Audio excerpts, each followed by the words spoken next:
What's up, everybody? It's your boy Hawk. Welcome back to another episode of Hawks Hoops. The NBA season is back.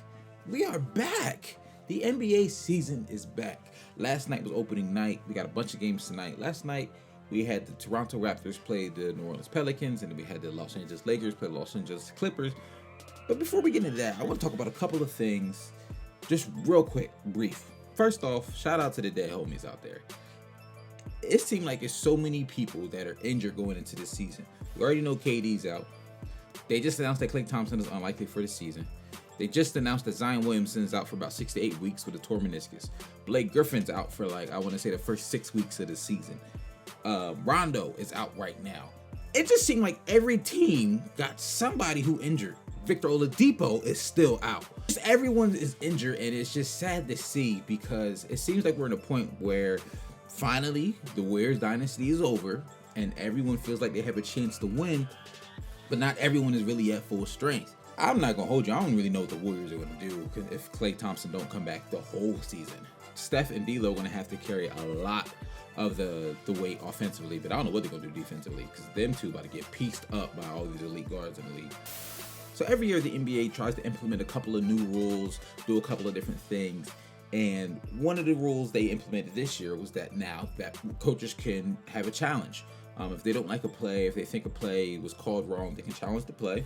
The refs will look at it. If if the play can either be overturned and the coach wins that challenge, or the coach loses the challenge and he loses timeout. All right, if you only get one challenge, I would think save it for when your superstar gets his 5th foul in the 4th quarter, or it's a crucial turnover in the 4th quarter that could lose you the game or something like that.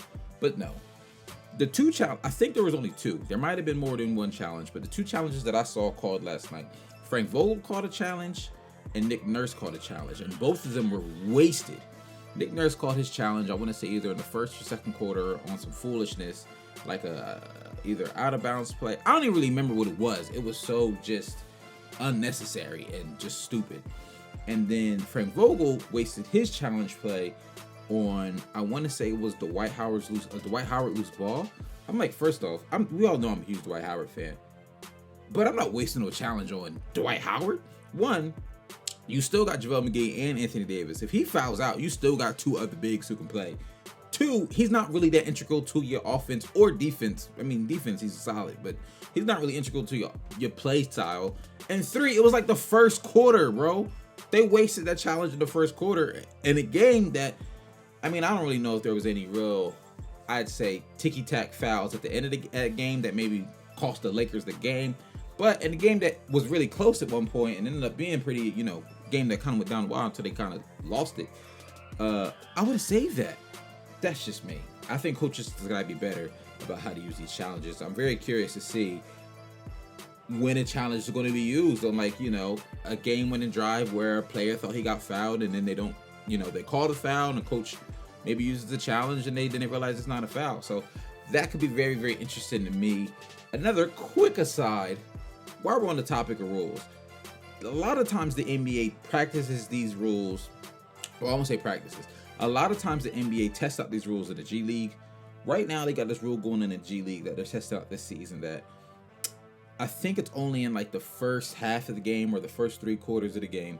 But if a player gets fouled, they only going to shoot 1 free throw, and that free throw will be worth the amount of points that shot would have been worth. For example, you get fouled on a 3, you're only shooting 1 free throw. If you make it, you get 3 points. If you miss it, you're not getting none of the points. Same thing with a 2-pointer. Now, I don't think that comes into play in maybe the last 5 minutes or in the 4th quarter, but they're trying it out in the G League. And like I said, the NBA tries out a lot of their rules in the G League first to then bring it over to the NBA. They tried out the challenge flags in the G League. They tried out the 14-second shot clock reset in the G League. And now they're trying this out in the G League. NBA, listen to me. Do not bring this to the NBA. Leave that. Don't even leave it in the G League. Get rid of this completely. Delete this rule. It's stupid.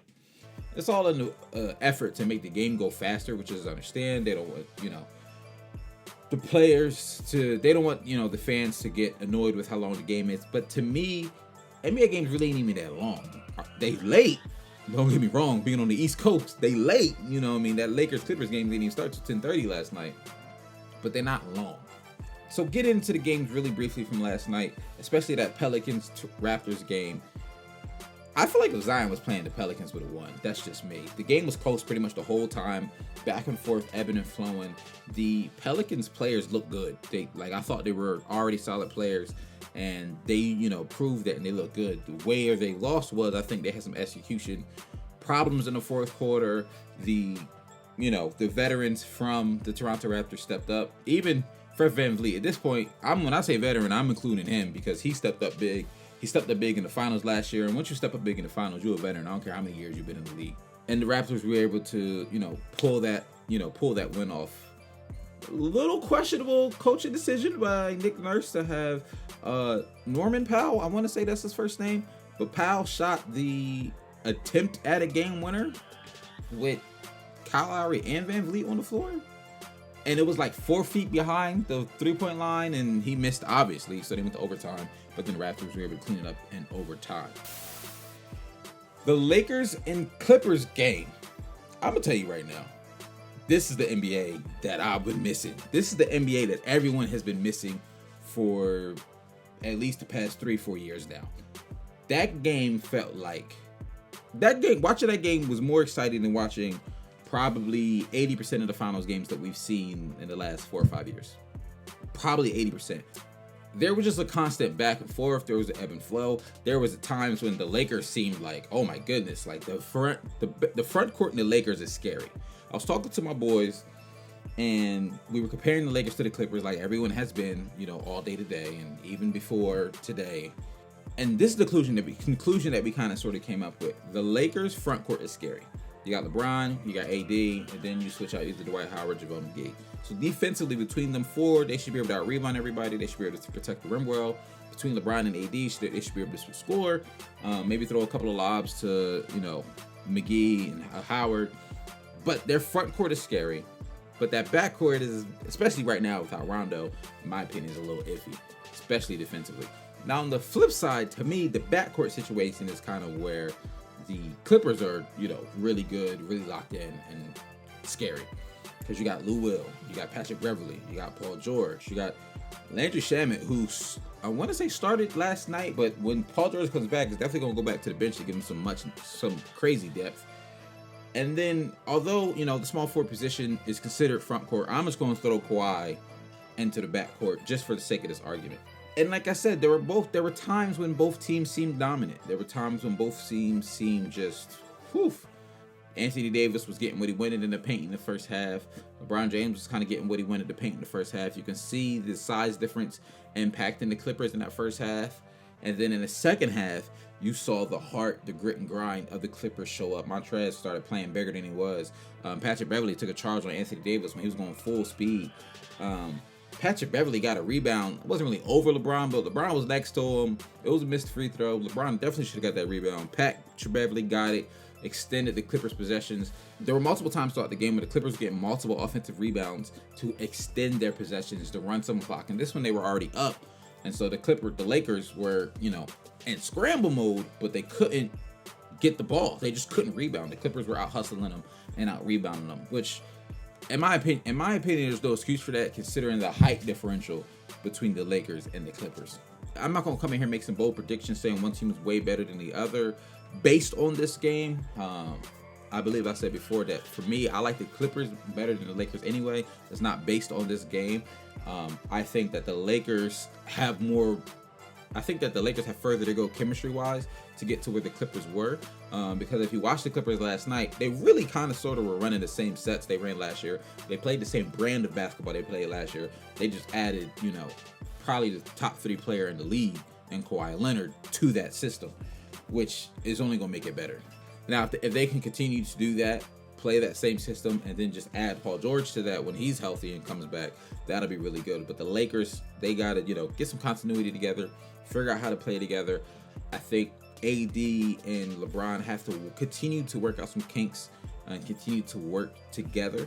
I think they spent a lot of time just feeding AD in the post, which will work on some nights when they have that crazy mismatch when Montrezl Harrell was guarding AD or some of the other Clippers bigs was guarding AD, and they have that mismatch. But I think they need to find other ways to incorporate him in the offense and not just feeding him in the post.